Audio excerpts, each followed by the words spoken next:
Assalamualaikum warahmatullahi wabarakatuh. A'udzubillahi minasyaitonir rajim. Bismillahirrahmanirrahim. Alhamdulillahirabbil alamin. Asyhadu an la ilaha illallah wa asyhadu anna Muhammadan abduhu wa rasuluhu la nabiyya ba'dah. Allahumma shalli ala Muhammad wa ala ali Muhammad. Ibadallah, ittaqullah haqqa tuqatih wa la tamutunna illa wa antum muslimun. Faqala ta'ala fi kitabil karim, a'udzu billahi minasy syaithanir rajim. Bismillahirrahmanirrahim. Wa hum yastarihuna fiha rabbana akhrijna na'mal shalihan ghairal ladzi kunna na'mal awalam nu'ammirkum ma yatazakkaru fihi man tazakkara wa ja'akumun nazir fadzuqu fama lizzalimin min nasir. Shadaqallahul azim. Dan mereka berteriak di dalam neraka itu, ya Tuhan kami, keluarkanlah kami dari neraka ini. Niscaya kami akan mengerjakan kebajikan yang berlainan dengan yang telah kami kerjakan dahulu. Dikatakan kepada mereka, bukankah kami telah memanjangkan umurmu untuk dapat berpikir bagi orang yang mau berpikir? Padahal telah datang kepadamu seorang pemberi peringatan, maka rasakanlah azab kami, dan bagi orang-orang yang zalim tidak ada seorang penolong pun. Al-Quran Surat Fatir ayat 37. Bapak, ibu-ibu sidang jemaah subuh yang kami muliakan, alhamdulillah kita sama-sama bersyukur kepada Allah, sama-sama merasakan nikmat besar yang telah Allah anugerahkan kita pada hari ini. Karena alhamdulillah kita telah memulai hari kita dengan salat berjamaah di masjid ini. Dan alhamdulillah salat yang kita kerjakan adalah salat yang terbaik. Ya. Untuk masuk surga itu kata Rasulullah kuncinya adalah salat. Dan surga itu juga ada juga surga terbaik. Maka surga terbaik akan dimasuki oleh orang yang punya kunci terbaik. Nah, salat yang terbaik itu adalah di awal waktu, berjamaah, dan di masjid. Alhamdulillah kita dapatkan hari ini. Mudah-mudahan tidak hanya hari ini, hari-hari berikutnya sampai kita tinggalkan dunia ini, insyaallah kebiasaan ini menjadi kebiasaan kita. Dan alhamdulillah Rasulullah juga pernah menyatakan salah satu tanda orang munafik itu adalah berat dia untuk melaksanakan salat subuh berjamaah di masjid. Insyaallah kita benar-benar orang beriman. InsyaAllah kita bukanlah orang-orang yang munafik. Bapak, ibu-ibu yang kami muliakan, dalam kesempatan ini kami ingin mengajak kita untuk melihat firman Allah yang sudah kami bacakan tadi, di mana di situ teriakan penyesalan orang-orang yang lalai ketika di dunia, disibukkan oleh dunia, kemudian dia meninggal dunia, Allah nampakkan neraka untuk dia. Ketika itu dia minta kepada Allah, ya Allah, kembalikan kami ke dunia, kembalikan saya ke dunia. Saya akan rubah cara hidup saya akan berinfak, saya akan sambung silaturahmi saya akan ajar anak saya dengan pendidikan agama, saya akan ikuti apa yang dikatakan oleh Rasulullah, apa yang dikatakan oleh ustaz-ustaz, saya akan rubah hidup saya. Tapi kata Allah, ini yang kita katakan, kita takutkan Bapak Ibu yang kami muliakan. Apa kata Allah? Bukankah kami telah memanjangkan umurmu untuk dapat berpikir bagi orang yang mau berpikir. Padahal telah datang kepadamu seorang pemberi peringatan. Rasulullah telah mengatakan surga itu memang ada, neraka itu memang ada. Sudah Allah ingatkan ya Rasulullah. Di Allah yang Rahman, Allah yang Rahim itu yang mengatakan kepada kita, maka rasakanlah azab kami. Nah, ini yang kita takutkan ya. Orang yang paling penyayang itu mengatakan ini. Ini yang kita takutkan. Nyeri pernyataan itu sudah mengerikan itu. Belum lagi masuk ke dalam neraka. Untuk itu kaum mukmin dalam kesempatan ini, jangan sampai kita yang menjerit itu. Jangan sampai kita yang menjerit itu. Mari kita bersyukur sekarang ini. Syukur yang paling besar adalah syukur hidup. Kita hidup sekarang, itu yang diminta oleh orang yang meninggal itu. Di As-Sajdah 12 kan juga dikatakan seperti itu. Dia menyesal, dia lihat, dan dia mengatakan sama Allah, aku orang yakin, tapi tidak ada gunanya lagi ya. Orang yang sekarang ini, yang sedang diuji oleh Allah, seberat apapun ujiannya, tapi masih hidup, itu nikmat itu. Karena untuk tobat itu syaratnya hidup. Syarat beriman itu hidup. Kalau kita meninggal, kemudian kita beriman, tidak ada gunanya. Kita meninggal, kemudian kita bertobat, tidak ada gunanya. Ini tidak bertobat dia ini. Al-Fatihah 37 dia bertobat kepada Allah. Allah sayang dengan orang bertobat. Tapi bertobat ketika hidup. Tapi ketika meninggal, kita menangis, tangisan kita itu yang menggelarkan api neraka. Tapi ketika hidup, kita menangis, tangisan kita itu menghapuskan dosa kita. Jadi kalau sekarang ini, kalau ada kita yang gundah gulana, tapi masih hidup, alhamdulillah. Banyak orang menzalimi kita, banyak orang mensakiti hati kita, tapi masih hidup, alhamdulillah. Banyak penyakit kita, dapatan tinggi banyak, gula kita tinggi, tapi masih hidup, alhamdulillah. Karena cara untuk taubat itu adalah hidup. Nah, jangan sampai ketika kita hidup ini kita lengah, kaum mukminin. Kita lengah. Kita dengarkan sekarang ini, pagi ini kami menyampaikan peringatan ini. Kita semua mendengarkan peringatan ini. Kita pasti mati gitu. Kalau peringatan itu sudah tersentak saat kami menyampaikan, kemudian kita hidup seperti kehidupan jahiliyah lagi, kita pasti menjerit. Kita pasti menangis. Kita pasti minta kembali. Itu dalam kesempatan ini kami ingin mengajak kita untuk melihat firman Allah agar kita tidak menyesal, kaum mukminin, agar kita tidak menjerit, kaum mukminin. Kalau misalnya kita menyesal dengan kehidupan dunia ini, misalnya kita seorang pelajar gagal kita di tahun pertama, kita bisa ulang lagi cara belajar kita sehingga tidak gagal lagi. Atau kita seorang pedagang gagal kita, bangkrut kita bisa rubah lagi, bisa naik lagi. Tapi kalau gagal di akhirat nanti tidak bisa dirubah gitu. Hanya tangisan dan tangisan yang akan kita jeritkan nanti di akhirat nanti. Jadi Bapak Ibu yang kami muliakan ya, firman Allah dalam surat Ali Imran yang mungkin kita hafal, yang sering kita dengar, inilah ya bekal untuk kita agar kita tidak menjerit nanti di akhirat kelak. Dimulai dari surah Al-Imran ayat 133 sampai ke bawah ya. Apa kata Allah? Bismillahirrahmanirrahim. Wasari'u ila ma'firatin min rabbikum wa jannatin arduha as-samawati wal ard uiddat lil muttaqin. Kata Allah, dan bersegeralah kamu, cepatlah. Jangan tunggu-tunggu. Karena waktu kita nggak tahu ini. Jadwal kematian kita ini sudah ada. Kita nggak tahu. Sekarang ada subuh berjamaah. Ya, kita pernah ada. Dia sholat subuh berjamaah di masjid. Zuhurnya dia disalatkan di masjid yang sama. Ada ya. Tidak diutup kemungkinan kita seperti itu juga.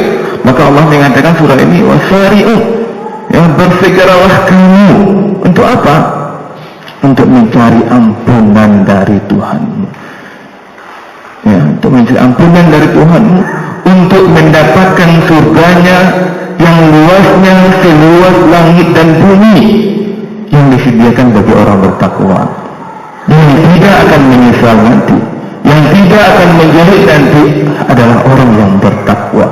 Maka dapatlah takwa itu kaum mukminin. Dan bayangkan kaum mukminin, Allah Subhanahu wa taala mengatakan bahwa surga itu luasnya seluas langit dan bumi. Betapa luasnya surga itu. Surga yang luas itu kalau tidak masuk kita ke dalamnya, langkah ruginya kita kaum mukminin. Ya. Luas surga, seluas langit dan bumi, tidak ada pula kita di dalamnya. Alangkah ruginya kita. Untuk siapa itu Allah berikan surga itu? Itu di ayat berikutnya Allah mengatakan, allazina yunfikuna fis sarra'i wat dharra'i wal kadhimina al-ghaidh wal 'afina 'anil nas wallahu yuhibbul muhsinin. Apa kata Allah? Yaitu orang yang berinfak. Ya, orang yang berinfak itu layak masuk surga. Karena memang Allah mengatakan bahwa manusia itu sifatnya kikir. Ya, kikir, sifat manusia itu kikir sekali. Maka ketika dia berinfak, dia telah melawan fitrah dia. Fitrah kikir itu lawannya dengan infak. Dia orang yang ingin masuk surga, tidak ingin menjadi nanti, buang sifat kikir itu, buang sifat kikir itu, berinfak kita. Baik di waktu lapang maupun di sempit. Banyak uang kita, tidak banyak uang kita, berinfak kita. Ada kawan mukminin, dia belum punya kewajiban untuk berinfak, berzakat ya. Dia belum termasuk orang yang punya kewajiban berzakat karena belum hartanya belum cukup senisab. Tapi dia katakan sama diri dia, sekarang dia kaya besar ya. Dulu dia katakan sama diri dia, saya belum mampu untuk berzakat katanya. Tapi saya satu hari itu, berapa pendapatan saya satu hari itu, saya infakkan 2,5%. Satu hari Senin itu berapa pendapat dia? 1.000 misalnya, besoknya dia 2,5% diinfakkannya hari Selasa. Selasa itu belum Selasa hari itu dia berasa 200.000, besoknya 2,5% diinfak. Dicamkan dirinya sampai akhirnya dia mampu untuk berzakat. Dia orang yang berinfak baik di waktu lapang maupun sempit, dan orang yang mampu menahan amarahnya. Orang yang mampu menahan amarahnya. Bagaimana dengan kita? Apakah kita orang emosional atau mampu menahan amarah kita? Kalau selama ini kita memang suka marah sedikit, marah murah atau singgung, kita rubah itu, minta sama Allah. Allah yang punya hati, minta hati yang luas itu. Ya Allah, berikan hati yang lapang kepada hamba-Mu, ya Allah. Jauhkan sifat marah itu, ya Allah. Sehingga insya Allah bisa kita menikmati surga. Orang yang mampu menahan amarahnya dan memaafkan kesalahan orang lain. Nah, ini memaafkan kesalahan orang lain. Kita rasakan sekarang ini ada nggak kita yang tidak mampu memaafkan kesalahan orang lain? Coba tanya kaum mukminin. Sebesar apapun orang menzalimi kita, kalau kita maafkan, surga untuk kita. Ada orang yang rusak hubungannya dengan anaknya, ya, karena anaknya misalnya menzalimi dia tidak memaafkan anaknya.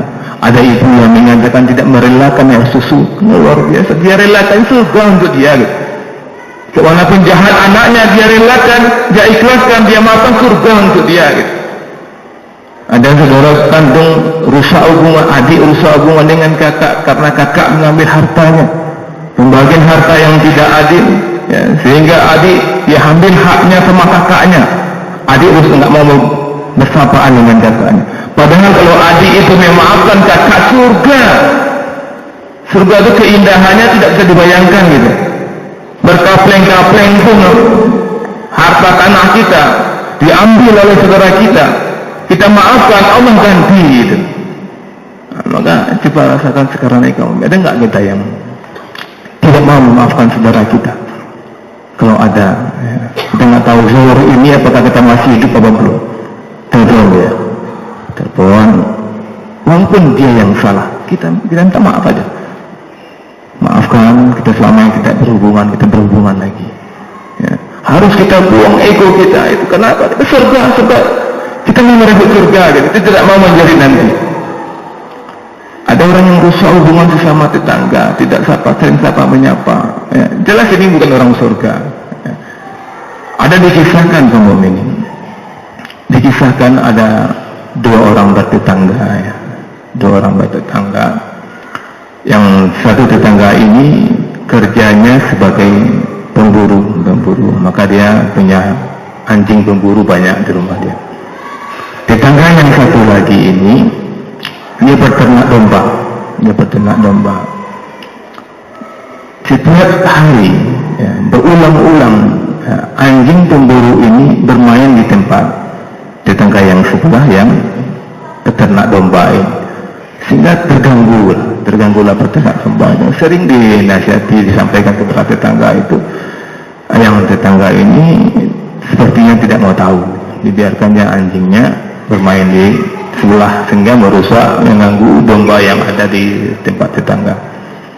Tetangga ini tidak nyaman, dia pergi mengadu kepada hakim. Dia mengadukan kepada hakim. Kemudian alhamdulillah hakimnya hakim yang soleh ya. Dia mengadukan kepada hakim itu kejadiannya bahwa dia telah dizalimi oleh tetangganya dan dia mohon tetangganya itu dihukum sehingga dia bisa hidup tenang. Kemudian hakim itu mengatakan kepada tetangga itu, bisa kalau melihat laporan yang saya terima, tetangga kamu bisa dihukum ya.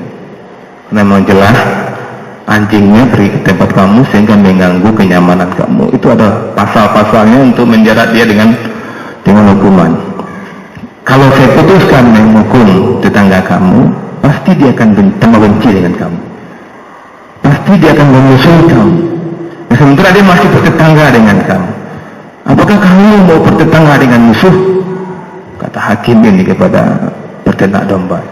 Tentu tidak mau hakim. Tentu saya mau bertetangga dengan tetangga yang baik, tetangga yang menjadi teman, bukan tetangga yang menjadi musuh. Nah, kalau begitu aku tunjukkan caranya, kata hakim, agar tetangga kamu itu adalah teman yang baik, bukan tetangga musuh yang jahat. Caranya, kata hakim ini kepada peternak domba ini, pulang dari pengadilan ini, kamu pergi ke tetangga kamu, berikan satu pasang domba yang terbaik yang kamu miliki. Kaget apa dengan dia mau mengadukan tetangga ini agar dihukum, malah hakim diminta agar diberikan tetangga itu satu pasang domba terbaik pula. Termenung dia. Gimana, kata hakim itu, kamu ingin tetangga yang baik? Ingin ya hakim. Lakukan apa yang aku nasihatin. Akhirnya kita coba. Sampai di rumah melakukannya, dia berikan satu pasang domba yang terbaik yang dia milikinya, diberikan kepada tetangga. Begitu tetangga, saya punya niat dan berikan sepasang domba ini kepada saudara. Itu kagetlah tetangga ini. Alhamdulillah, makasih banyak, katanya kan. Nah, kemudian tetangga ini meliharalah domba ini kan. Dan tetangga yang pemburu ini juga punya anak. Dia punya anak kecil-kecil. Anak senang hati dengan adanya domba-domba, bermain pula dia dengan domba-domba ini, anak ini. Karena pemburu ini punya anjing pemburu yang berkeliaran itu tiap sebentar mengganggu domba-domba ini. Domba-domba dia gitu. Sehingga terpikir-pikir domba ini. Sehingga anak pemburu ini minta kepada ayahnya, tolong ayah buatkanlah kandang untuk anjing-anjing kita ini. Sehingga dia tidak mengganggu domba kita yang cantik-cantik ini. Terpikir pula sama pemburu ini, akhirnya dikandangkan anjingnya semua. Karena anjing ini dikandangkan, maka anjing ini tidak berkeliaran, sekaligus juga tidak berkeliaran ke rumah tetangga yang di sebelah itu. Di tetangga ini yang punya domba aman, anjing tetangga sudah dikurung, dan tetangga yang pemburu itu senang diberikan domba, sehingga mereka mempunyai tetangga yang baik. Ya, pemburu ini pun kalau ada makanan berikan kepada, harmonis kehidupan mereka. Dan bapak ibu yang saya muliakan ya, begitu juga dengan kita. Ketika kita dipinjam barang, kita dipinjam oleh tetangga kita, apakah namanya, karena tetangga biasa itu pinjam piring, kemudian nggak dikembalikan, ya. Kalau nggak dikembalikan, ingatlah ini domba satu pasang ini diikhlaskan, ikhlaskan saja. Kalau kita ikhlaskan, ya, kalau kita ikhlaskan, dia tidak teman yang baik. Kalau kita tuntut terus, apalagi kita tidak mengaku. Kamu meminjam piring saya ya? Mana dah? Kan sudah saya kembalikan. Belum kamu kembalikan. Sudah saya kembalikan. Belum. Itu apa piring yang piring yang belum dikembalikan itu? Karena Allah itu pasti akan mengganti kamu ini. Itu ketika Habil dan Qabil diceritakan ya, Habil dan Qabil. Ketika Habil mau dibunuh oleh Qabil, apa kata Habil? Saya tidak akan mengayunkan tangan saya untuk membunuh. Kalau engkau membunuh, aku ikhlas. Itu kata Habil. Tapi ingat, pahalamu akan untukku dan dosaku untukmu. Itu kata Habil. Jadi kalau kita dizalimi oleh orang lain, tidak usah khawatir kamu ini ya. Nggak usah khawatir kalau kita dizalimi, ya, kita dizalimi, maka pahala orang itu akan mampir ke kita, pindah ke kita. Ya, pahala orang itu. Jadi kalau ada misalnya ahli infak, ahli zakat ya, dia ingin zalimi kita, ada itu. Saya sakit sekali, ada seorang karyawan sakit sekali hati saya. Gaji saya tidak sempurna diberikannya sama pimpinan saya. Sebenarnya pimpinan saya itu haji katanya. Nggak apa-apa, kalau kita tahu dengan Al-Quran apa yang dikatakan Rasul, apa janjikan oleh Rasulullah. Kalau benar kita dizalimi, maafkan saja. Kalau kita tuntut dia, kita bermusuhan dengan dia. Kalau kita ikhlas, kita berbaikan dengan dia. Dan pahala haji dia pindah ke kita. Oh, seperti itu. Ya, maka hati-hati kita. Maka kata Rasulullah, orang yang bangkrut itu ada dia. Itu orang yang bangkrut itu kata Rasulullah. Sudah sahabat. Ada sahabat, ya orang yang berniaga kemudian nggak rugi bangkrut. Atau orang tidak punya dinar dan dirham ya Rasulullah. Rasulullah mengatakan orang yang bangkrut itu adalah orang yang membawa pahala puasa, pahala salat, pahala haji. Kemudian ternyata dia mempunyai pula dosa yang menzalimi orang lain, dosa menfitnah orang lain, memakan harta orang lain, maka pahala puasa dia itu pindah ke orang lain. Pahala zakat dia pindah ke orang lain. Kalau masih pahala yang semua ada terkuasa habis, zalim dia ini belum juga terimbas, maka dosa orang yang zalimnya pindah kepada dia. Jadi tidak main-main kemudian. Maka kami ingatkan, kami menyampaikan kepada kita semua, biarlah kita dizalimi, jangan usah dibalas ya. Dalam agama kita kaum mukminin, kalau kita dizalimi, kalau dinilai zalimi itu misalnya 10, kita boleh membalas 10 itu imbas nggak dosa kita. Misalnya dari tampar sekali, kita boleh menampar sekali orang itu dengan tamparan yang sama kerasnya, maka tidak ada dosa bagi kita. Tapi kalau kita tampar lebih sedikit begini, orang itu yang segini itu yang akan pahala kita akan kita berikan kepada dia nanti di akhirat. Maka lebih enak kita biarkan aja, kita tamparnya apa? Kaum mukminin ya, kita orang kafir ya lawan. Orang beriman yang menampar kita seperti Habil yang mau dibunuh di Qabil, dia tidak akan dia serahkan diri dia. Bunuhlah dia gitu. Dan saya tidak akan membalas kata Habil. Karena Habil terbayang kalau dia dibunuh semua pahala yang ada sama saudara dia pindah kepada dia dan dosa dia pindah kepada saudara dia. Maka rasakan kaum mukminin ya, kalau ada selama ini kita menzalimi orang lain, minta maaf ya, minta maaf. Kami pernah Ustaz mengatakan perlu sujud di kaki orang itu untuk minta maaf gitu. Kita lihat kan kisah ya, yang di Arab Saudi itu ya. Kalau kita menzalimi orang lain ya, maka kita harus ganti di dunia ini, kita ganti. Kalau nggak kita akan dihukum di dunia. Di akhirat juga seperti itu. Gitu. Kalau kita menzalimi orang lain, kita nggak punya dinar di situ. Yang ada pahala kita yang akan kita berikan kepada orang itu, atau dosa orang itu yang akan pindah kepada kita. Kaum mukminin yang kami muliakan. Kemudian di ayat 135-nya apa kata Allah? وَالَّذِينَ إِذَا فَعَلُوا فَاحِشَةً أَوْ ظَلَمُوا أَنفُسَهُمْ ذَكَرُوا اللَّهَ فَاسْتَغْفَرُوا لِذُنُوبِهِمْ وَمَن يَغْفِرُ الذُّنُوبَ إِلَّا اللَّهُ وَلَمْ يُصِرُّوا عَلَى مَا فَعَلُوا وَهُمْ يَعْلَمُونَ. Di 135-nya kata Allah, dan juga orang-orang yang apabila mengerjakan perbuatan keji atau menzalimi diri sendiri segera mengingat Allah. Jadi yang lalu yang mengampuni atas dosa-dosanya, dan siapa lagi yang dapat mengampuni dosa-dosa selain Allah, dan mereka tidak meneruskan perbuatan dosa itu sedang mereka mengetahui. Jadi yang namanya manusia tidak akan luput dari salah. Ketika salah langsung taubat gitu. Ya, salah gitu langsung taubat. Salah dengan manusia langsung minta maaf gitu. Itu aja kerja kita. Dari cara seluruh ternyata tersinggung orang itu, maafkan saya tadi. Nah, itu orang yang akan mendapatkan surga. Orang yang dapat masuk surga bukan tidak pernah salah, tapi dia mengakui kesalahan dan minta tobat kepada Allah dan minta maaf kepada manusia. Kemudian Allah mengatakan di sini, ulaika jazaohum maghfiratun mir rabbihim wa jannah tajri min tahtihal anharu khalidina fiha wa ni'ma ajrul amilin. Kata Allah, untuk orang-orang yang tadi yang bersegera minta ampun, orang yang berinfak baik di waktu lapang maupun di sempit, orang yang mampu menahan amarahnya dan dia memaafkan kesalahan orang lain. Dan apabila dia melakukan perbuatan keji atau menzalimi diri dia langsung ingat Allah, mohon ampun atas dosa-dosanya, maka Allah mengatakan balasan bagi mereka ialah ampunan dari Tuhan mereka. Jadi kita masuk surga itu bukan karena banyaknya ibadah kita, tapi karena ampunan Allah Subhanahu wa Ta'ala. Itu yang kita minta, dan itu yang segera dan segera. Balasan bagi mereka yang ampunan dari Tuhan mereka dan surga-surga yang mengalir di bawahnya sungai-sungai, mereka kekal di dalamnya. Dan itu sebaik-baik pahala bagi orang yang beramal. Jadi orang yang sukses kaum mukminin bukan orang yang mengumpulkan harta. Orang yang sukses bukan banyak detail-detail dan jabatannya. Orang yang sukses adalah dia mati masuk surga. Itulah orang yang sukses yang sebenarnya.